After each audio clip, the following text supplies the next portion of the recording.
Iloilo, napakalaki at napakalawak ng potensyal at pangarap ko para sa inyong mga mahal kong kababayan. I love Iloilo.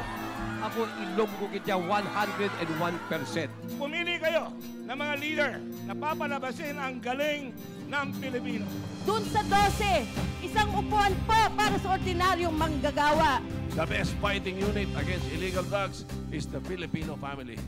Bawal ang magnanakaw. Malinis po lahat ang aming konsyensya.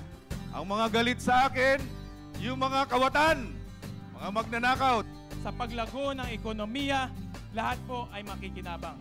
Walang Pilipinong maiiwan, walang probinsyang maiiwan. Hindi ko gid pagkalimtan ang bulig sang Iloilo. Ito na ang panahon upang ipakita na kahit mahirap ka, pwede kang maging senador ng bansang Pilipinas. Mga Ilonggo, si Senator Francis G.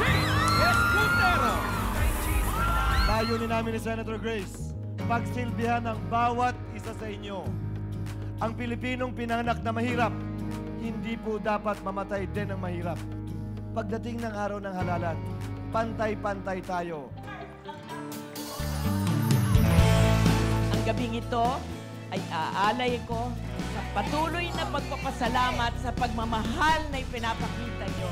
Pangulo ako para sa buong bansa, pero hindi natin makakalimutan ang ating pinanggalingan. Kay Grace po tayo.